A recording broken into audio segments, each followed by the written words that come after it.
Get to focus. Hello, hello, hello. Hello, hello, hello. Welcome, welcome, welcome to the first, excuse the Christmas bag and the Amazon box in the background, but welcome to the first ever um, episode session of Lituations where um, I, David Davis of Porous I read different literary texts, namely poetry, specifically poetry, and I analyze it through a somewhat spiritual, not somewhat, but through a spiritual lens. And I just like analyze it. I have an English literature degree, and obviously, so I spent a lot of time reading in college. And, um, one of the things that I sort of one thing I enjoyed was the fact that I was able to read so much and I had access to, so many different authors and works of literature that I wouldn't have known of otherwise. But one of the things that I sort of resented was the fact that the sort of more sort of like spiritual or metaphysical interpretations of things weren't they weren't entertaining. Like some people humored me, professors they humored me. Other times they were just like shut down entirely.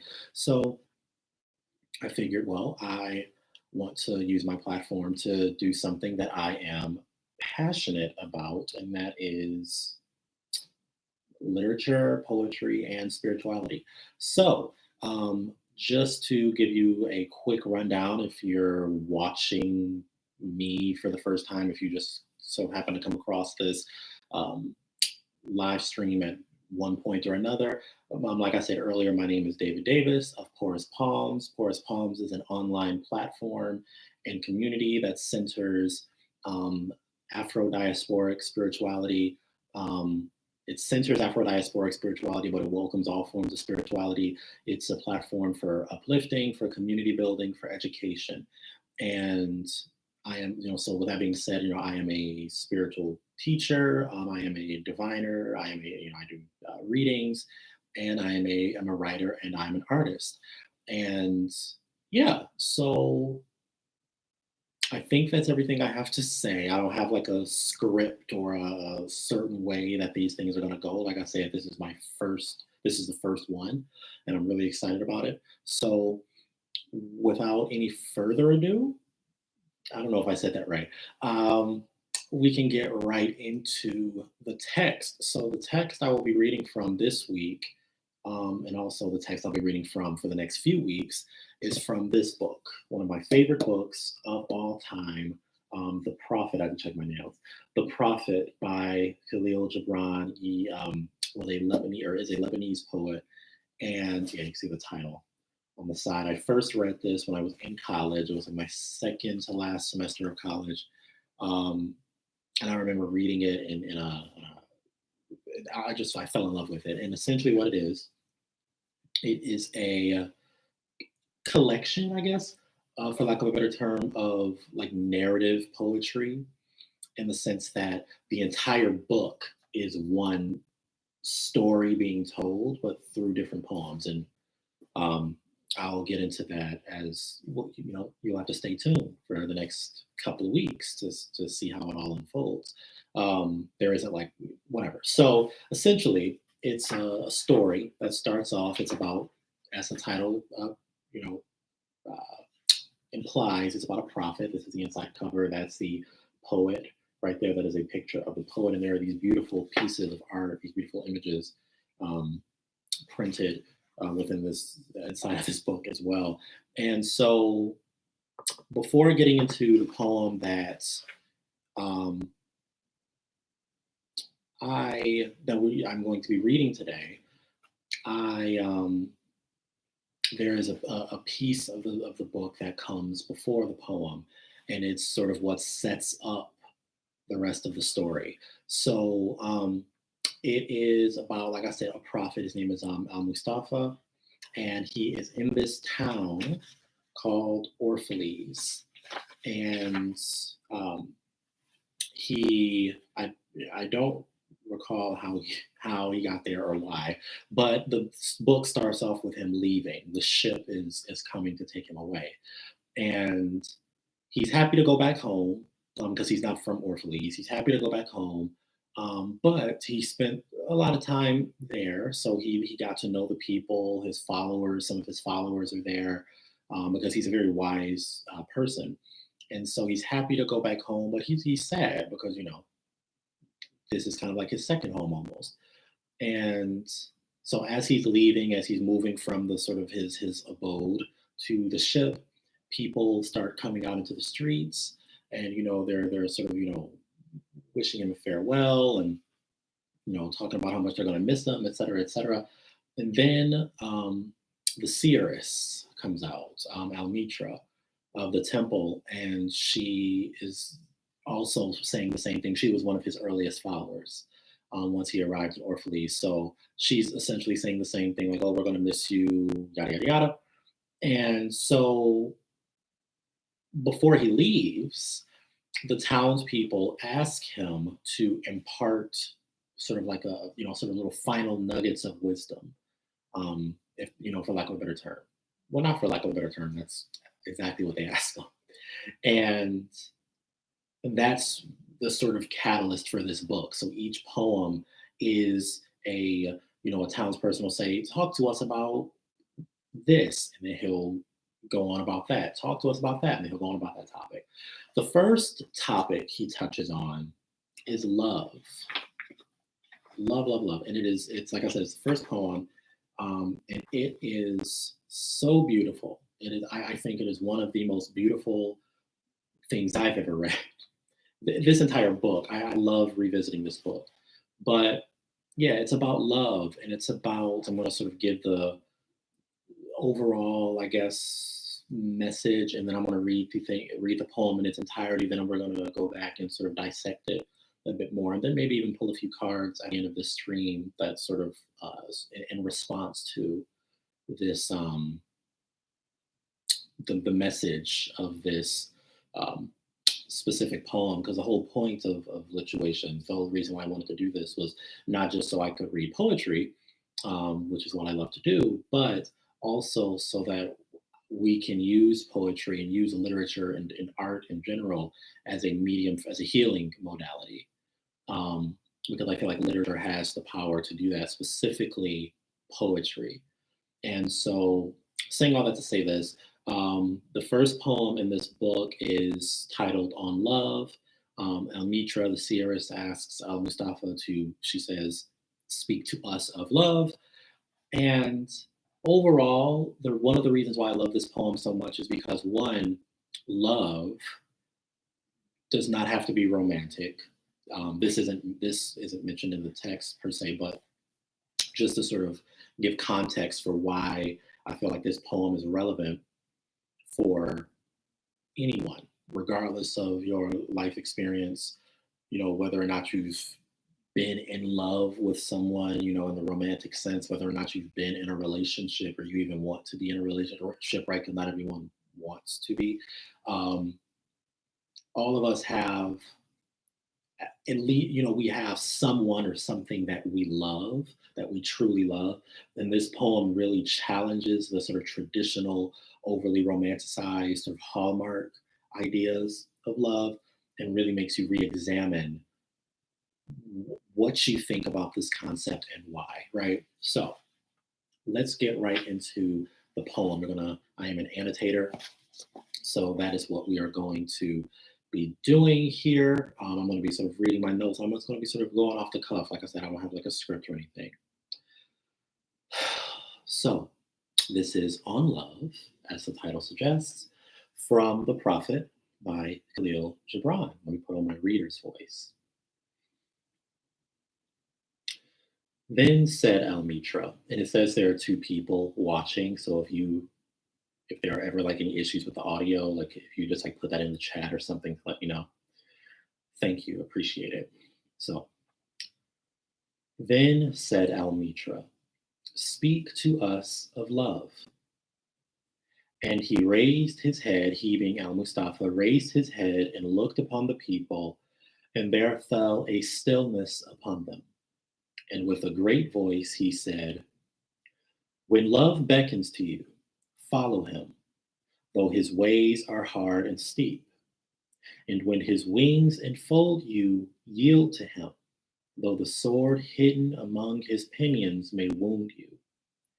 And when he speaks to you, believe in him, though his voice may shatter your dreams as the north wind lays waste the garden. For even as love crowns you, so shall he crucify you. Even as he is for your growth, so is he for your pruning. Even as he ascends to your height and caresses your tenderest branches that quiver in the sun, so shall he descend to your roots and shake them in their clinging to the earth. Like sheaves of corn, he gathers you unto himself. He threshes you to make you naked. He sifts you to free you from your husks. He grinds you to whiteness. He kneads you until you are pliant. And then he assigns you to his sacred fire that you may become sacred bread for God's sacred feast. All these things shall love do unto you, that you may know the secrets of your hearts, and in that knowledge become a fragment of life's heart, capital L, life's heart. But if in your fear you would seek only love's peace and love's pleasure, then it is better for you that you cover your nakedness and pass out of love's threshing floor into the seasonless world where you shall laugh, but not all of your laughter, and weep, but not all of your tears. Love gives not but itself and takes not but from itself. Love possesses not, nor would it be possessed. For love is sufficient unto love. When you love, you should not say, God is in my heart, but rather, I am in the heart of God. And think not you can direct the course of love. For love, if it finds you worthy, directs your course. Love has no other desire but to fulfill itself. But if you love and must needs have desires, let these be your desires. So this is a list. To melt and be like a running brook that sings its melody to the night. To know the pain of too much tenderness. To be wounded by your own understanding of love. And to bleed willingly and joyfully.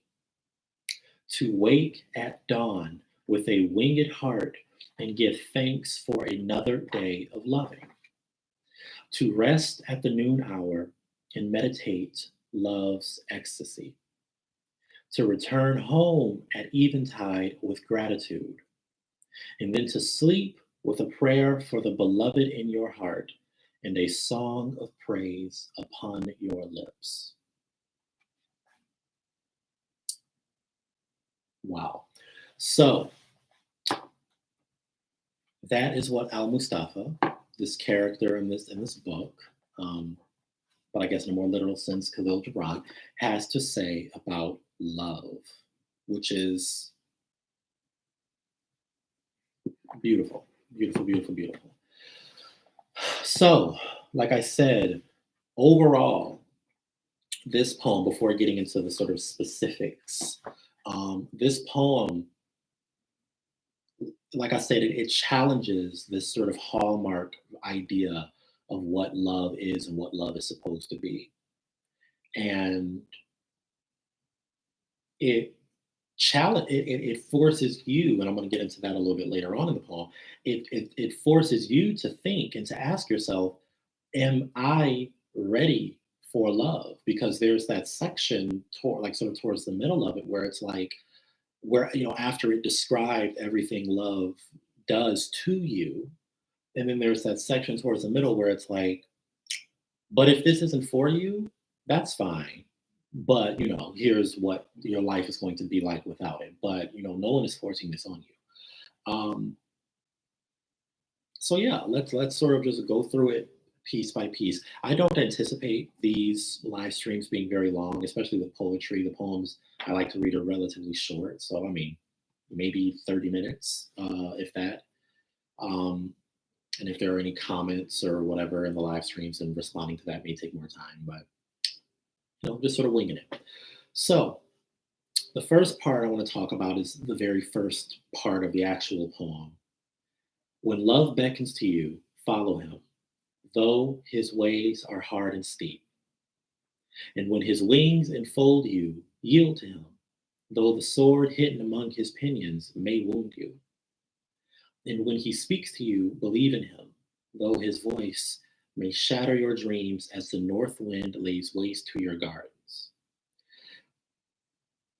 What I really appreciate about this first section or stanza, if you will, is the theme of surrender, the theme of this love being this force, this sort of this intelligent force that is capable of speech and flight and just interaction on different levels. And this idea of when it comes to you, when it takes you, when it sort of approaches you, your, I guess, job, right, or your response rather, should be surrender, right? Um, it kind of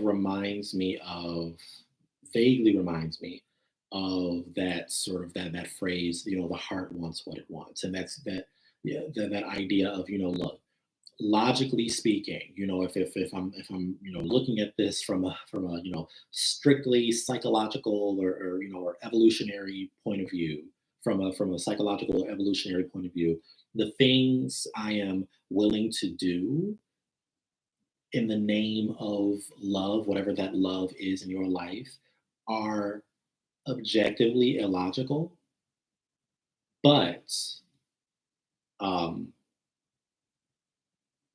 I'm in love or I love, right? And like I said, this does not have to be romantic. And so I really like that idea of surrender. And this is, the very first chunk of this poem where we're introduced to this sort of, um, this sort of the exploration of sort of like the dichotomy of love, right? The dualistic nature of love, where it's like, yes, it's great, but yes, it does this, but yes, it's good for this, but, and one is not meant to negate the other. They're meant to coexist with one another. It's just showing that love is all encompassing. Love is all of these things, right? Um, at the same time. So when love beckons you, follow him, though his ways are hard and steep. No one said any relationship you have is going to be easy, whether that be romantic, familial, professional. Not that you typically say like you love professional partners, but romantic, familial, platonic, whatever. No, it's not going, it's never, not never, but it's just not going to be easy. In the grand scheme of things, it's not going to be easy. There are going to be moments where it feels like you're sort of going against the grain, you're swimming upstream, you're walking uphill, and you're like, for what, right? What's the point of this? What's the purpose? What's the end game? And when his wings enfold you, yield to him. So that implies a sense of comfort, right? This idea of being enfolded, this idea of being embraced, this idea of feeling safe, wrapped up in sort of the arms, whether they be literal or figurative arms of something or someone else. Though the sword hidden among his pinions may wound you, right? There is, I don't want to get too ahead of myself. Well, I'm going to, because the theme in this poem, the themes in this poem, they sort of repeat themselves. He says the same things in different ways at several points throughout this poem. So I'm going to get ahead of myself. So let me get over that. But this idea that when to love is to make yourself vulnerable, right? You are making yourself vulnerable in a way that you will never be vulnerable with anyone else. Because that's another thing. Each relationship you have, you're capable of loving multiple people in different ways. Each relationship you have is going to be different. It's going to have elements that are different. So you're vulnerable with people in different ways. Let's say you have sort of five core relationships in your life, right? And however those manifest, there are these five core relationships in your life. You are going to those five relationships, each of them are going to ask you to be vulnerable in different ways. You are going to be exposing different parts of yourself in different parts in those different relationships, if that makes any sense. I just sort of got tongue tied. You will be in each of those relationships exposing a different part of yourself. That's how I wanted to say that. And that vulnerability opens you up, right? So of course you want to trust that no one that you love is going to intentionally hurt you, but it is inevitable. When you are that raw, when you are that vulnerable, something is going to happen that is going to hurt you in some way, shape, or form. Even if it's just like trivial, that hurt my feelings. You know, you are really only ever going to get your feelings hurt, at least from my perspective, in my worldview. You are really only ever going to get your feelings hurt by someone who you care about. A stranger on the street, right, telling me I don't like you as a person, I would be like, wow, I'm so sorry you feel that way. But if my sister or my parents or a friend of mine said, I don't like you as a person, that would really fucking hurt. That would really hurt because I expose myself, in those relationships, but I'm vulnerable with them. So for me to show myself to you, and then for me to expose myself to you in that way, and for me to sort of reveal sort of the inner workings of my soul to you in one in different capacities depending on the nature of the relationship, the chances of you being able to push buttons, whether you're doing them on purpose, whether you're pushing them on purpose or not, the chances of you being able to do that are higher, right? Now, obviously, someone saying, I don't like you as a person, I'm not going to say that's inherently malicious because, what if maybe, I don't know, maybe you're just not a good person, but that's that. So, and when he speaks to you, believe in him, though his voice may though his voice may shatter your dreams, as the north wind lays waste the garden. Now, I'm going to put a pin in that one because the north wind, sort of representing winter, which represents death, which symbolically speaking, death sort of has its own sort of meaning and sort of set of meanings. So I'm going to put a pin in that one because I'm going to get back to the sort of death aspect, love as an avenue to sort of death aspect in a few lines. So let's move on to the second section. For even as love crowns you, so shall he crucify you. Even as he is for your growth, so is he for your pruning. Even as he ascends to your heights and caresses your tenderest branches that quiver in the sun, so shall he descend to your roots and shake them in their clinging to the earth. I love this sort of peaks and valleys imagery that is, sort of present in this stanza because it speaks to, I put in sort of my notes, the dual nature of love, uncover the vulnerabilities of self and trust that love is not sort of putting you through the ringer out of malice, but it's doing it to sort of make you a better person. The image of crucifixion, right? So even as love crowns you. So to me, the crown is a physical crowning, right? It's sort of, it's sort of dominion over the sort of the physical aspects of life. But that crucifixion, at least here in the Western world, has more of a spiritual connotation, right? It sort of represents a transition into more of a sort of higher spiritual plane, right? When Christ was crucified, his spirit was able to traverse sort of different planes of existence, and he was able to accomplish different things that he wasn't necessarily able to accomplish when in his physical form. So love taps into both aspects of the self, right? The physical and the spiritual. It satisfies both aspects of the self, the physical and the spiritual. And I mean that that could potentially mean sexually, but also, like I said, for like non-romantic or non sort of sexual relationships in your life, there are other, a hug can be sort of physical fulfillment, right? A kiss on the cheek can be physical fulfillment. So it does not have to be sexual when I say sort of fulfilling you physically. Um, and then sort of the idea of crucifixion being a form of sacrifice, in a sense, sacrifice for the greater good, right? This idea of, again, death, but not just for the sake of dying, more so, for the purpose of sort of making making space for something greater than yourself, right? Um, and yeah, I hope you're enjoying it. Whoever's watching and whoever watches, I hope you're enjoying it so far.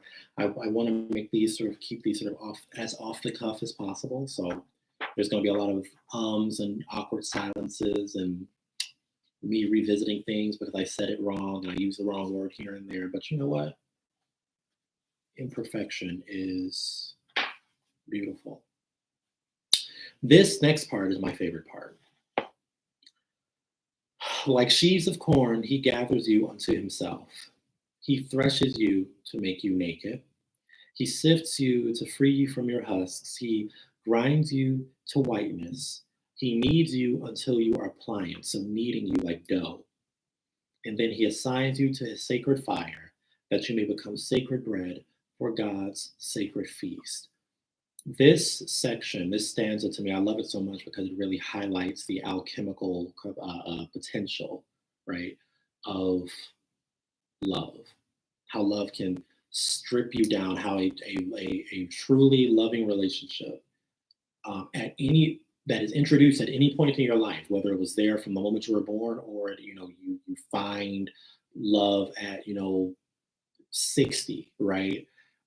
It has the capacity to take you as you are, accept you as you are, but in the process of the relationship, as things progress, it has the capacity to strip you down to your base elements, to strip you down to your very essence,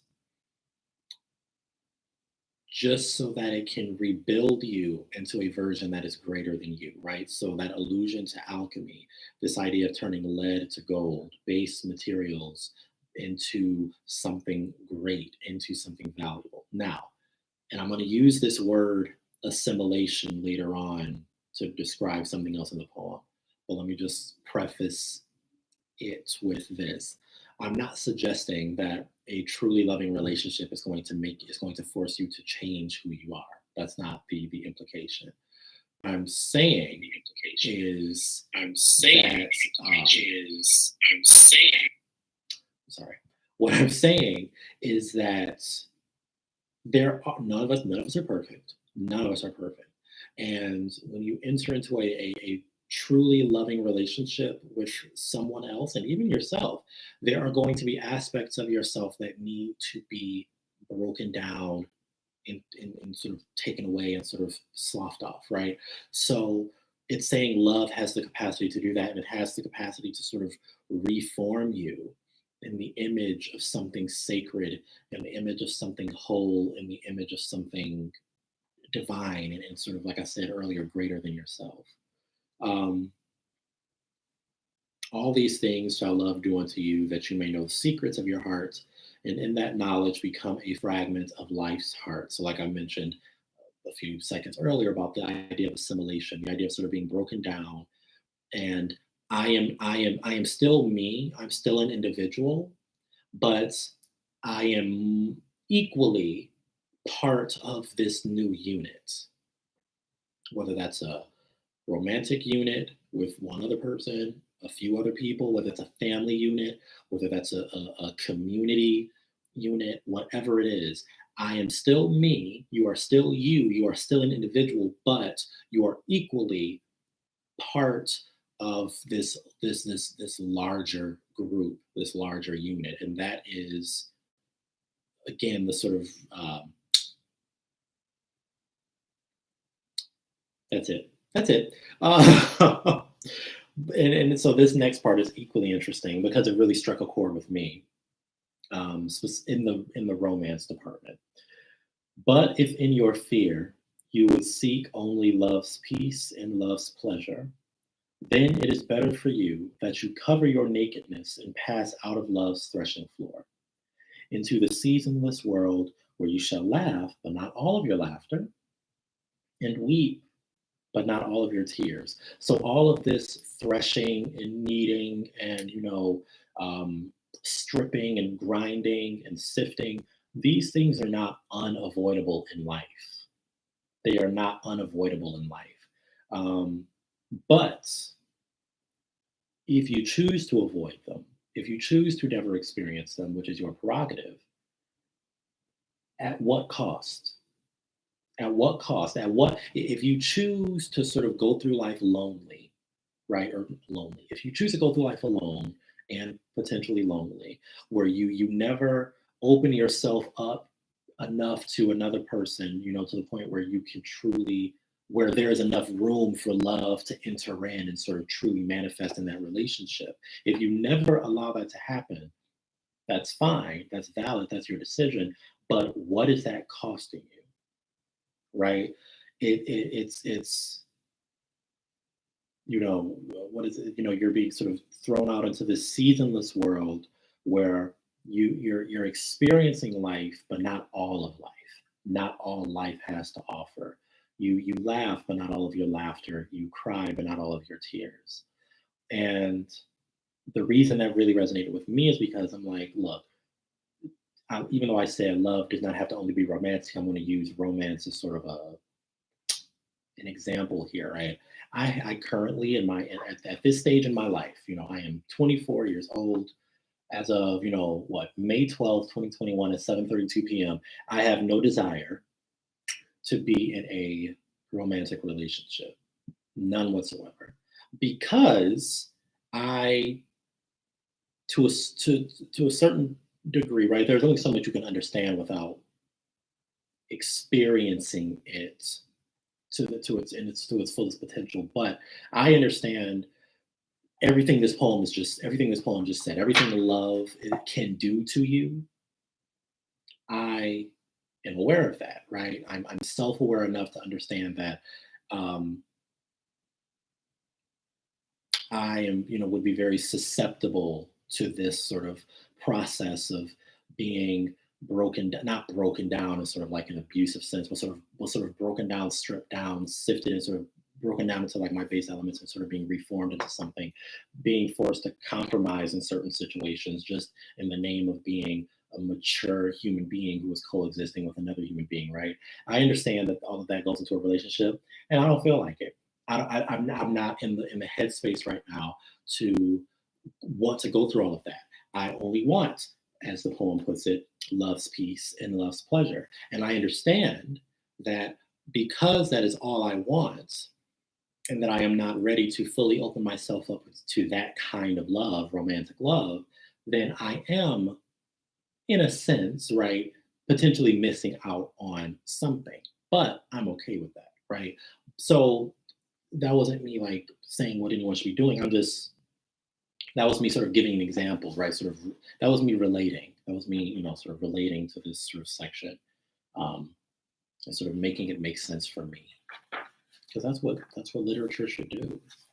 It should make sense for you. So the next part I want to talk about is, when you love, you should not say, God is in my heart, but rather I am in the heart of God. And so I'm sorry, I keep looking down at the monitor. The camera's up here, but I am in the heart of God. And that sort of reminded me of that sort of statement I made earlier about assimilation, that idea about sort of acknowledging yourself as an individual, that you have individual wants and sort of needs and desires and boundaries. But when you enter into a relationship with someone else or a group of people, you are now joining you are now joining a larger unit, right? You are now joining something that is larger and greater than yourself. Um,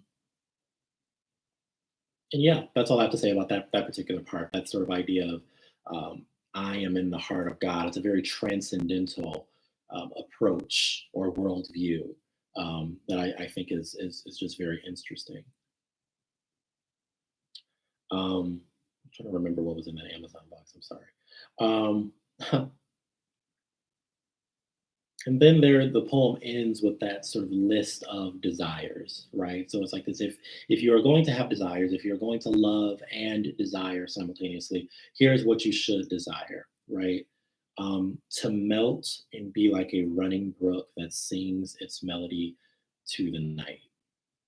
That's just beautiful, right? Um, to melt and, what does it say, to melt and be like a running brook, to me, that that speaks on several levels, right, on several different levels, symbolically. But I think it's equally important to mention the sort of flexibility or the adaptability of water.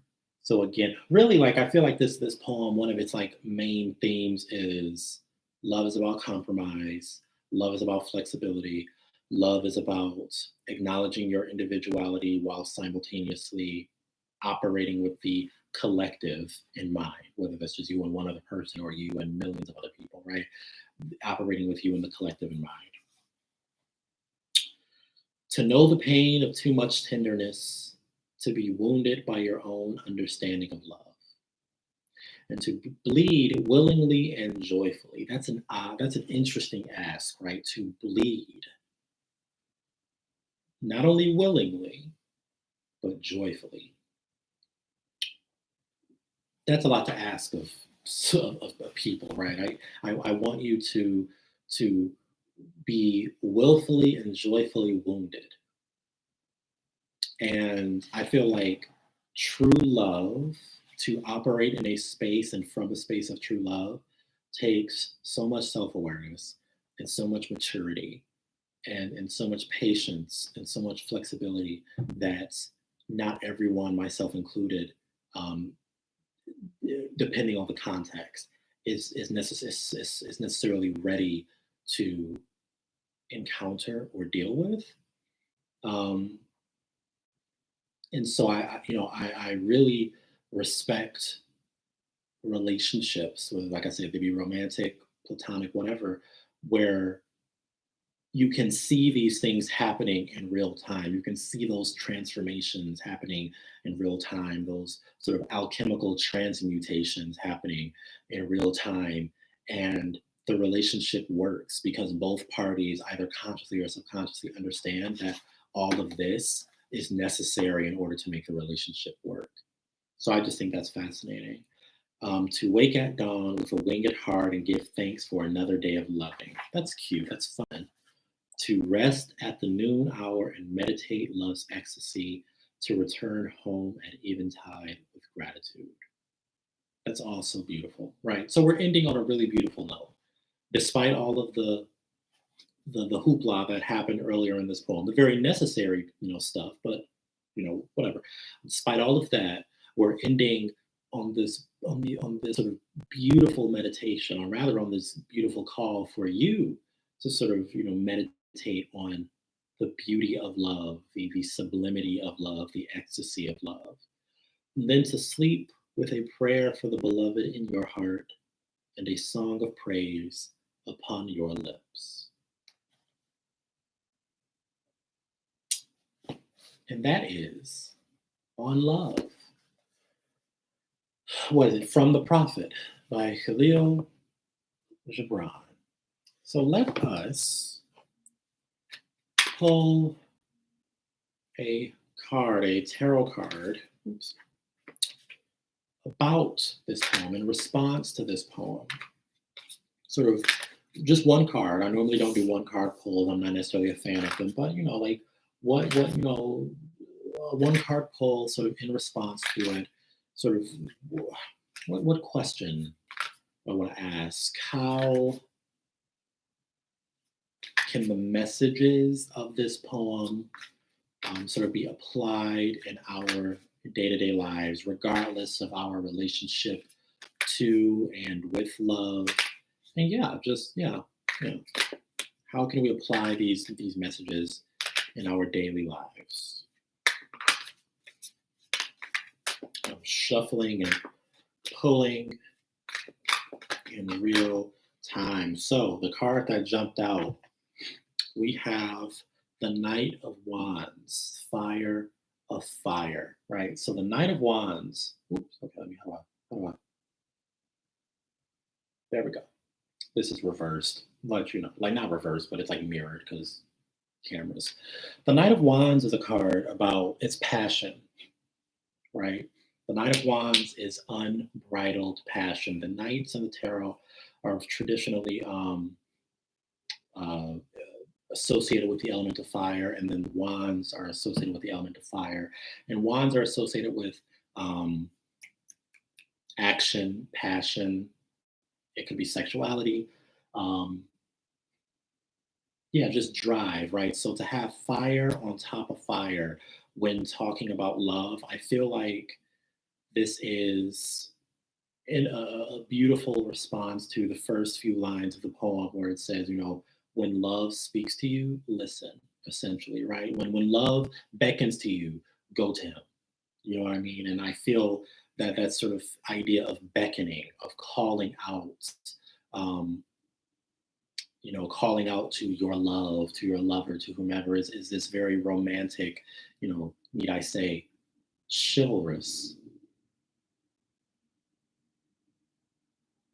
concept. I have to get it in focus. Chivalrous concept. So the Knight of Wands, I feel like, is asking us to give, to actively entertain our passions, to embrace our passions, to give into our passions, and to chase what we love.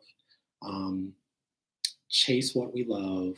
Allow ourselves to sort of every once in a while get wrapped up in um, passion, love, desire, union, whatever that means, right? I feel like it could also be a warning about not getting, too hot, with that fire on top of fire, not getting, too hot and sort of doing more harm than good, right? Because fire can be cleansing and healing, but it can also be very destructive. So not allowing it to get to the point where it's destructive, but just enjoying the ride. Enjoy the ride. And your passions maybe pulling you in a certain direction. Enjoy that ride. For as long as you can. Enjoy that ride for as long as you can. And so I'm gonna leave it at that. Hopefully the audio and everything was good. I'm gonna listen back to it after this and cringe at the sound of my own voice. But you know what? It is what it is. And yeah, so thank you for joining me. I keep looking down here. Thank you for joining me for the first episode, installment, session, whatever you want to call it, of Lituations, where we break down literature and sort of use literature as a healing modality. One of these days, hopefully by next week, I'll have a sort of snappier little log line, I guess. Um, Lituations where blah blah blah blah. But for now, it's this sort of clumsy thing, and I'm happy with it. I'm okay with that. I put the perfectionist in me to bed because I just wanted to get on here and just speak about something that I'm passionate about. Um, so yeah, thank you for watching. Either now, I keep looking down here, either now or in the future.